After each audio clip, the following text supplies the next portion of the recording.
All right.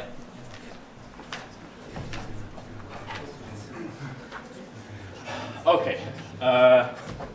Thank you, Paul, for the introduction. As you said, I'm going to talk about deep generative models. I want to quickly highlight a few of the challenges Paul just presented that those models might help us overcome. One big challenge is data shortage. We just don't have a lot of data, and if we could find a way that will allow us to create more data that is similar to existing data, that would help us a lot.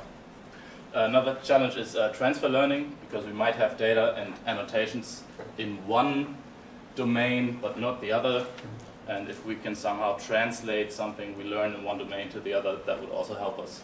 And of course, in medical imaging, almost all the data you have and all the labels are noisy. The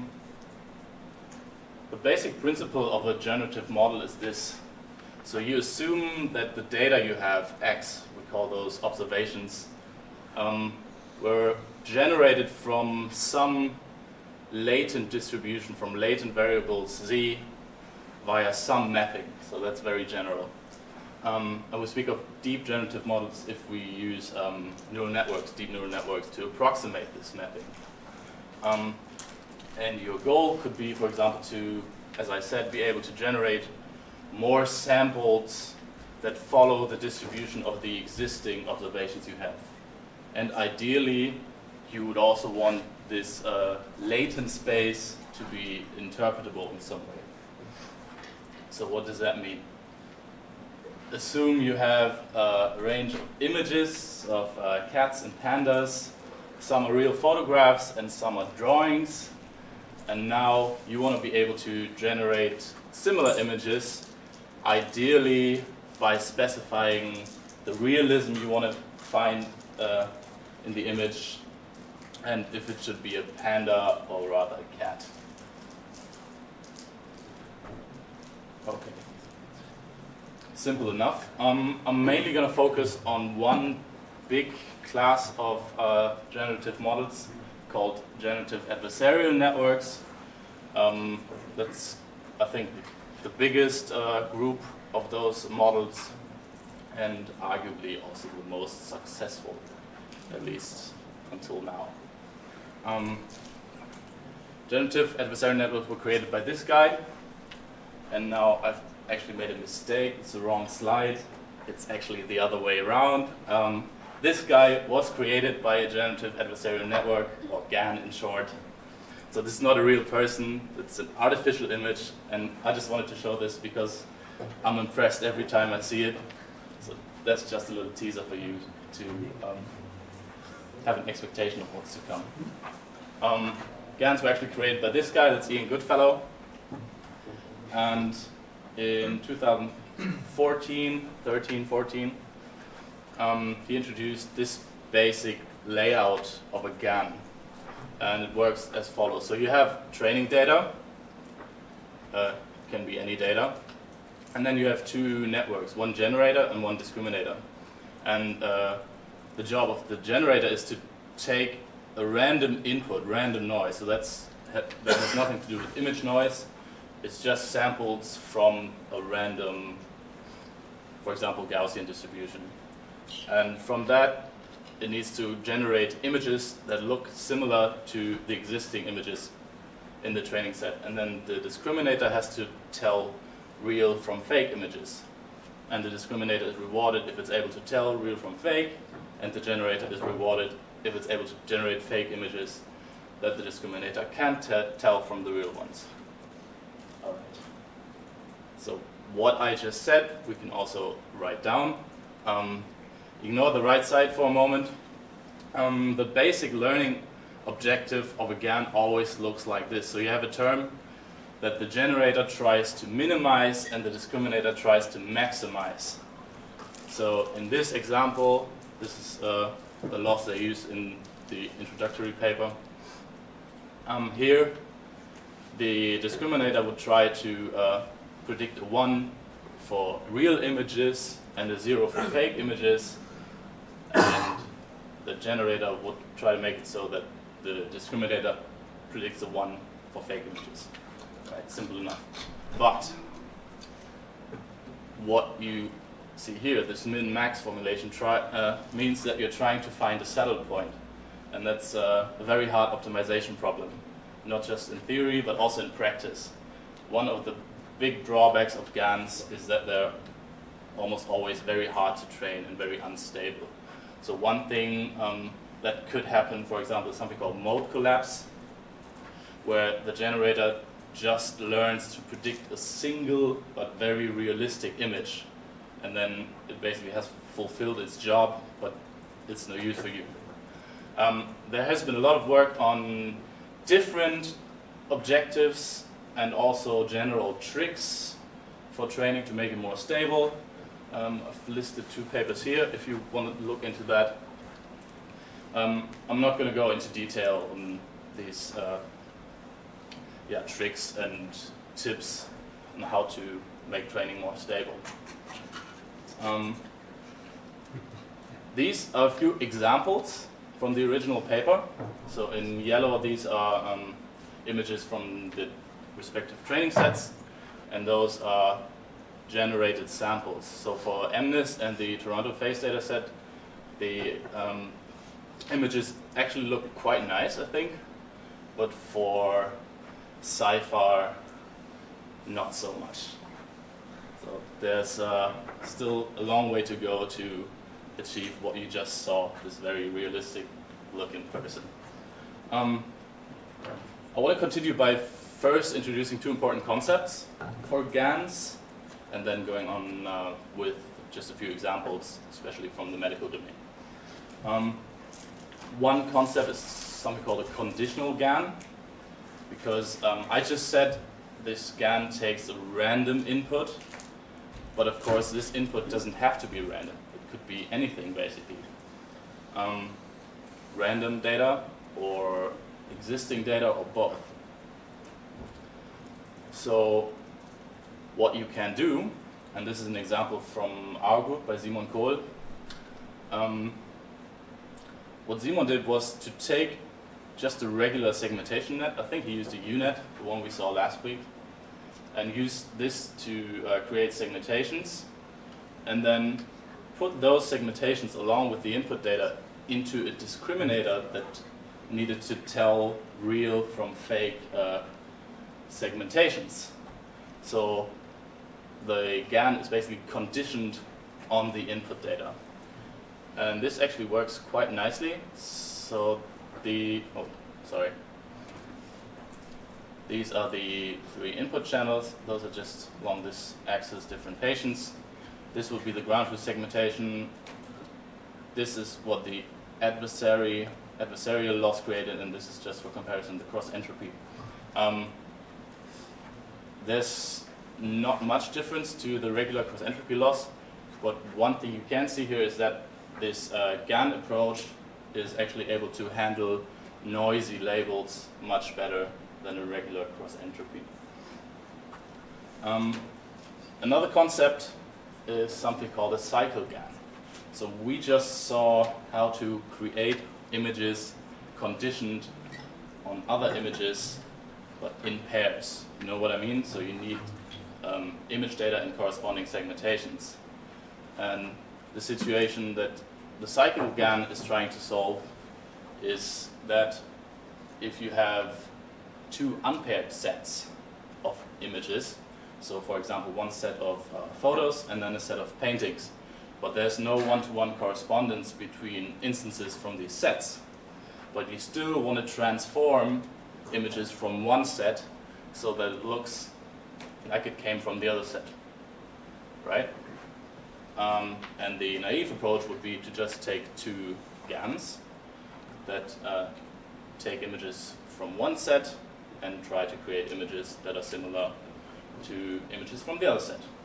You can do that, but if you do that, there's no guarantee that the output of the GAN will actually look similar to the input, and that's a problem. So what you can do is use something that's called a cycle consistency loss. So this is what I just said. Basically, generators and discriminators for both ways. But what you do now is take an image from one set, parse it on to the other set, and then go back, and then you're trying to enforce that after going to the other set and back, the image looks similar to the input image, right? So both ways, that's what you call a cycle consistency loss. And in this paper, it's called unpaired image-to-image translation using cycle-consistent adversarial networks. They used just a regular L1 loss, and it works quite nicely. So these would be input images transformed into a different domain and then reconstructed in the original domain. So this is a photo, and then this is supposed to be a painting imitating Paul Cézanne, and then a reconstruction that is supposed to look like the original photo. Horse to zebra translation, winter to summer translation, and also a satellite photograph to Google Maps translation. That's actually really impressive, I think. Also impressive is, of course, this guy. This photo I've taken from a publication that's called Progressive Growing of GANs for Improved Quality, Stability, and Variation. A few guys from NVIDIA did that.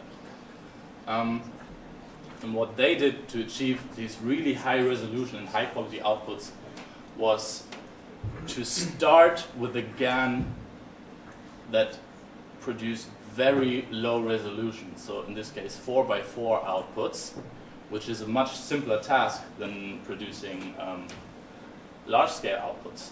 And then they trained that to a certain point, and then added layers on top to progressively train and then increase the output size.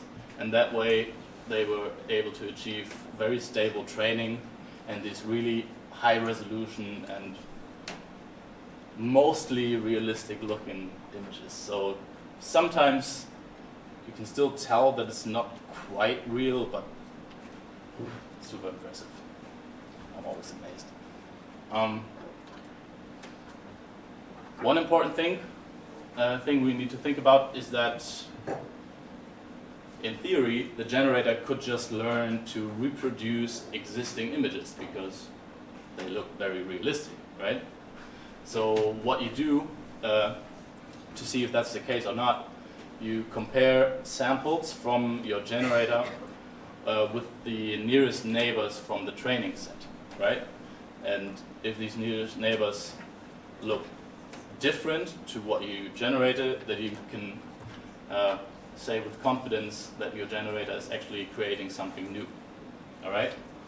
But that, of course, leads us to the question, what is a nearest neighbor in this sense? Like, how do you compare those images?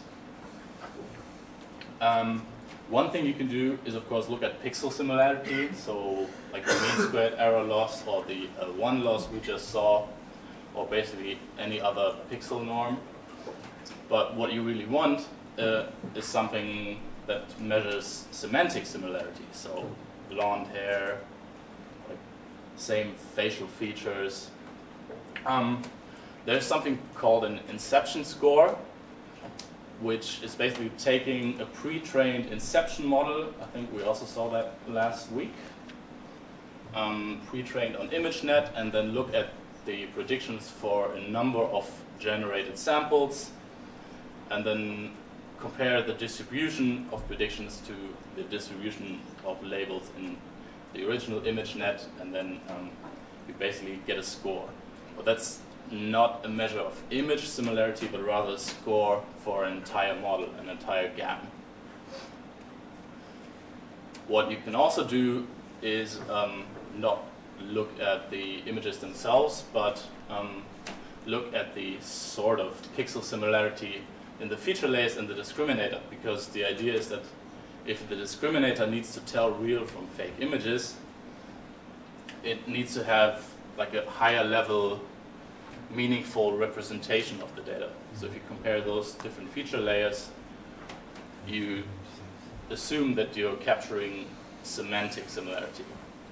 And maybe the best approach that's actually being used in research is to use human evaluation. So for example, via Amazon Mechanical Turk, just present images to people who then get paid to tell you if they can spot the fake.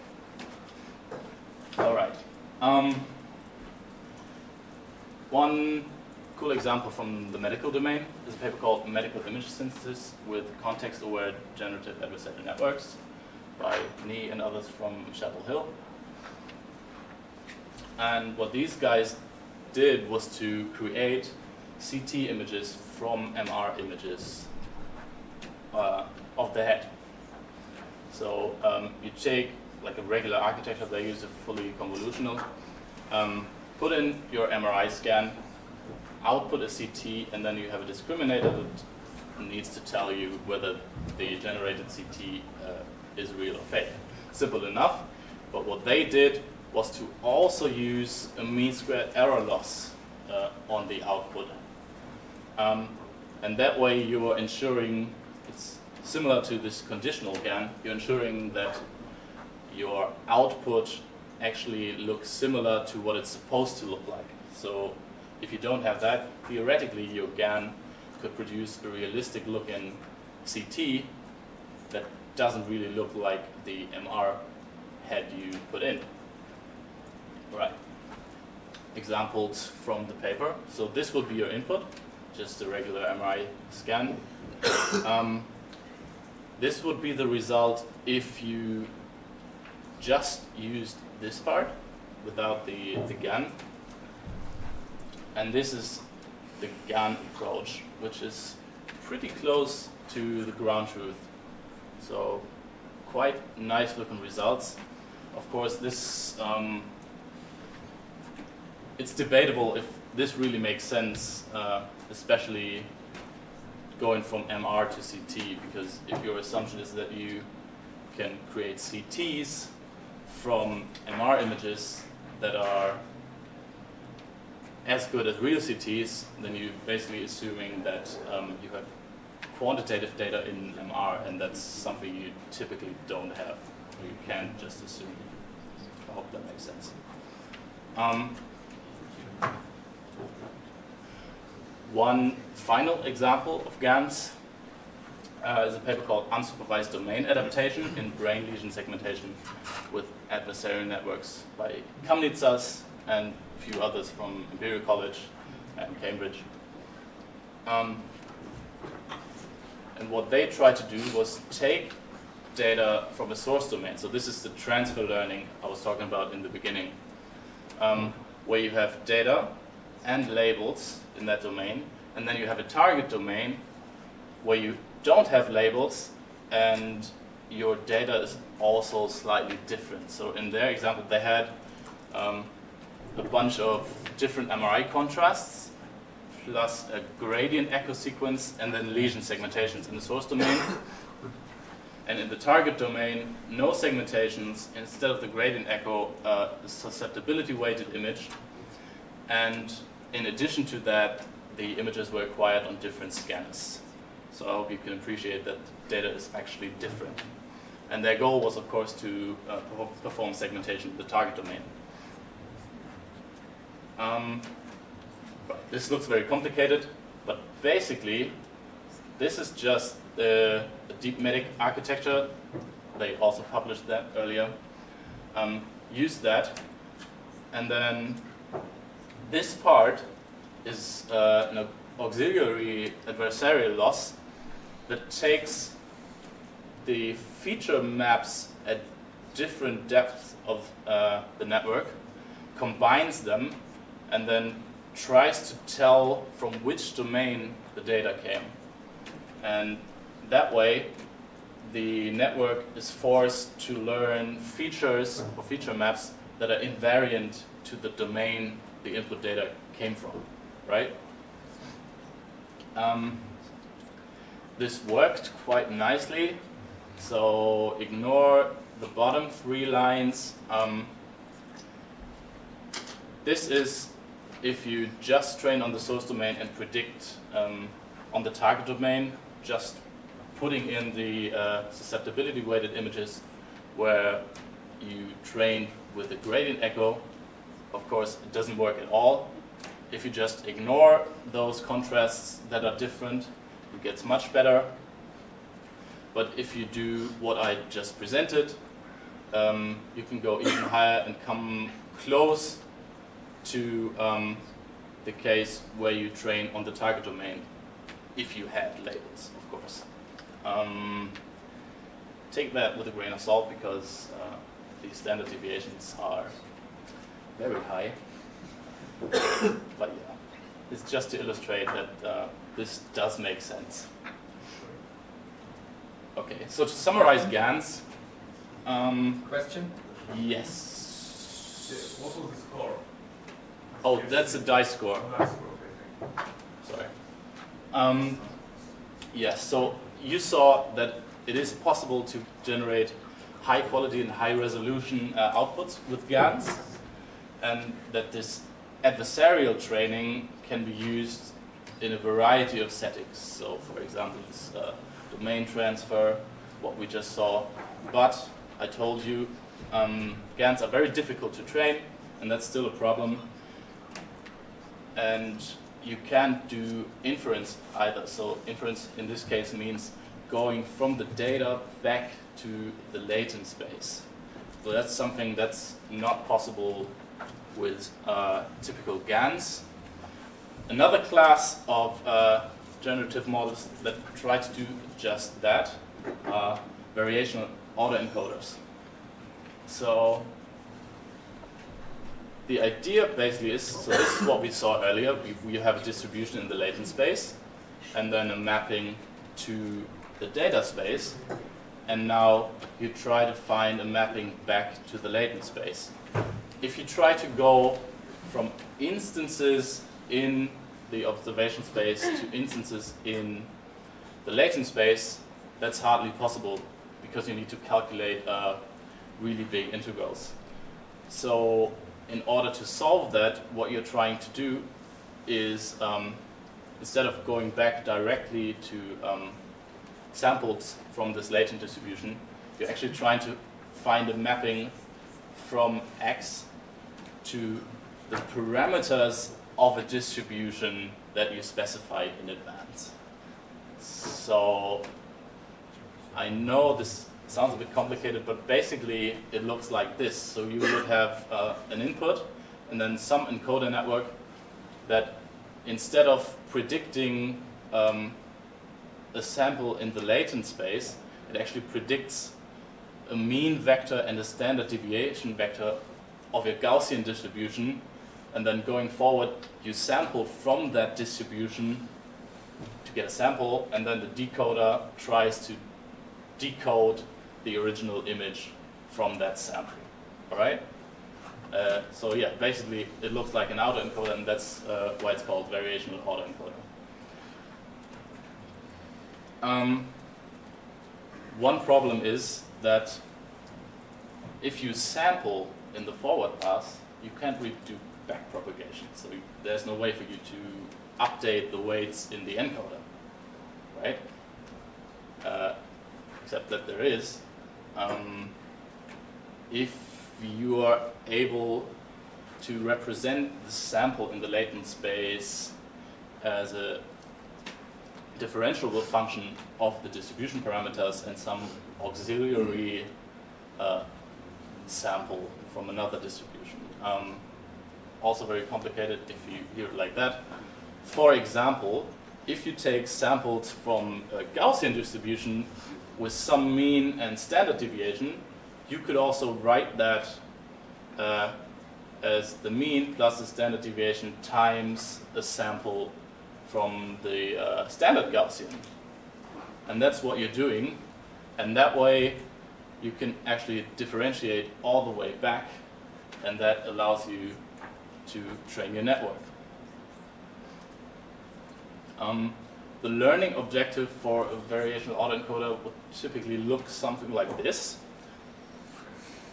where this first part basically tries to maximize the reconstruction fidelity.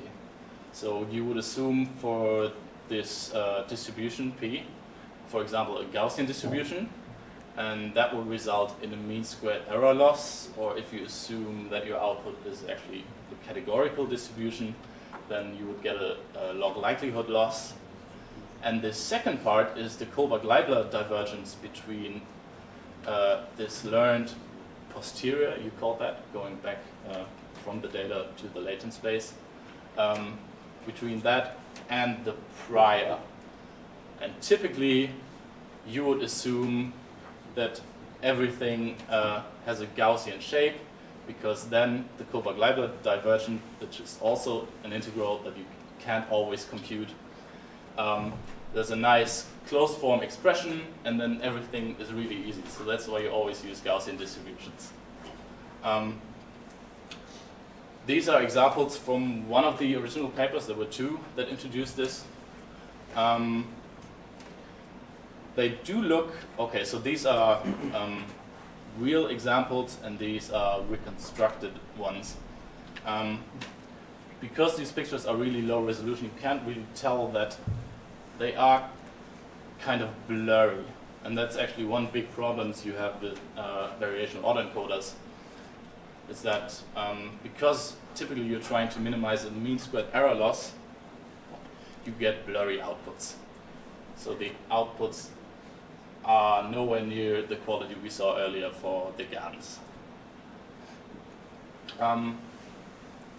I still want to introduce two nice examples for this. So one is a paper called Learning Structured Output Representation using deep conditional generative models. And basically what these guys did, I don't want to show it in detail, is combine this variational autoencoder I just showed with the direct forward mapping to do segmentation on highly corrupted inputs. So yeah, I wouldn't be able to, well maybe, I don't know, do segmentation of face and hair and body in these images. And if you take just the regular segmentation networks, it performs quite poorly, as you can see. But if you take this additional VAE path, it's able to generate really high quality segmentations. And the reason for that is this variational autoencoder part basically transforms this input image into the latent space and sort of does data completion with the most probable data that would complete the corrupted input, right? And I think this could be really useful in the medical domain. I couldn't find any examples from the medical domain that I found worth presenting, but one final thing I want to show you is one thing that's very promising, I think, is to combine GANs and VAEs to sort of get the best of both worlds. And these guys did that. A paper called Autoencoding Beyond Pixels using a learned similarity metric by Larsen and some others from Copenhagen and also Twitter. And they basically did what you would assume when you combine a GAN and a VAE. So this part is a VAE, right? Encoder, decoder. But instead of mean squared error loss, they now use an adversarial loss. Simple enough. One thing they did, so this would be like the regular VAE loss we saw earlier. Instead of taking the mean squared error loss from these images, they used what I also presented earlier, that you go deeper into the discriminator and look at the feature maps, because ideally they represent semantic similarity, and then use the ELF layer or some layer of the discriminator as a representation of the data, and then compute the mean squared error on that, combined with the regular GAN loss, which is discriminator is able to tell real from